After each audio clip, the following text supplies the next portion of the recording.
Salut à tous, c'est encore moi, Patrick Duval. Je vous rappelle que sur ma chaîne, je parle de tout ce qu'on peut faire soi-même. Abonnez-vous si vous aimez bricoler, il y aura plein de choses intéressantes. Et maintenant, passons directement au sujet de cette vidéo. La fabrication d'un véritable cercueil en bois, spécialement sculpté, est une opération très difficile, longue et fastidieuse. Outre les compétences nécessaires, il faut pour cela disposer des outils appropriés, divers ciseaux à bois, burin, etc. que tout le monde ne trouve pas dans son foyer. Cependant, il existe des moyens plus rapides de retrouver la boîte d'origine sans dépenser inutilement de l'argent, du temps et de la main-d'œuvre.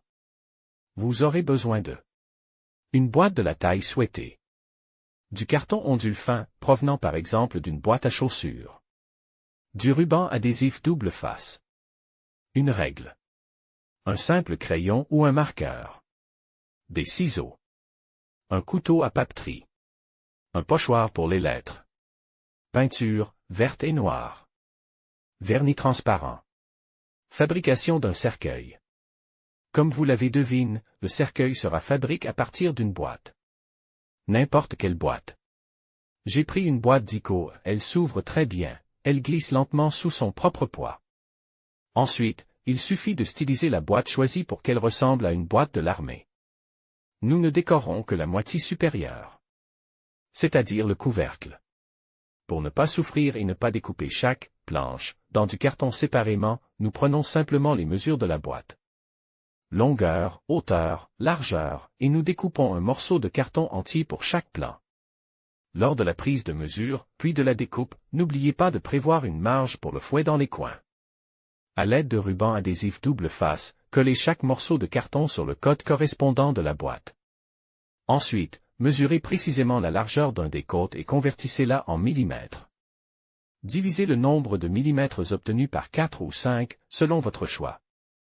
Plus il y a de divisions, plus vous obtiendrez de planches. À l'aide d'une règle et de la pointe des ciseaux, faites des entailles longitudinales dans le carton en suivant les marques. Voici comment procéder, le carton étant ondule, les entailles sont très nettes et profondes.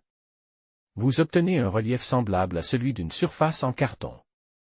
Répétez l'opération avec les 4 autres murs. Maintenant, fabriquons les barres transversales et les barres d'angle.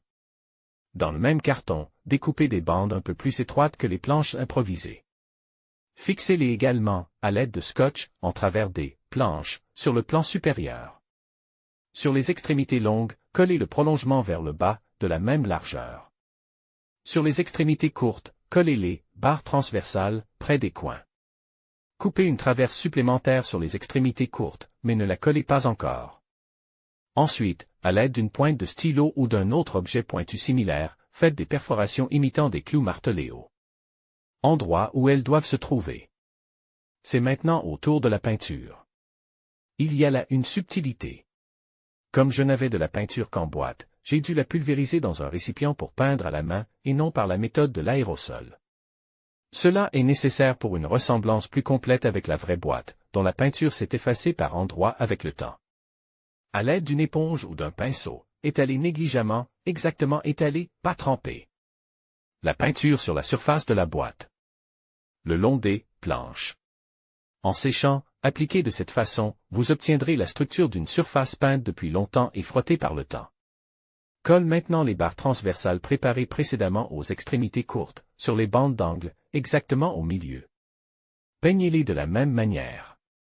Lorsque la peinture est absorbée par le carton et qu'elle sèche, le carton devient beaucoup plus solide qu'il ne l'était auparavant. Après le séchage de la peinture verte, il faut également inscrire une inscription sur la boîte de l'armée à l'aide d'un pochoir et de peinture noire. Le choix de l'inscription est une question personnelle. J'ai écrit la norme pour ce type de boîte, l'inscription « Army ». Enfin, nous recouvrons la boîte d'un vernis transparent pour renforcer le carton et donner un peu d'éclat au produit. Ici, vous pouvez appliquer le vernis directement à partir de la boîte. Voilà comment, en 40 à 50 minutes, avec l'aide de la décoration, vous pouvez transformer une boîte ordinaire en une boîte originale, dans laquelle vous pourrez ranger des objets indispensables et rarement utilisés.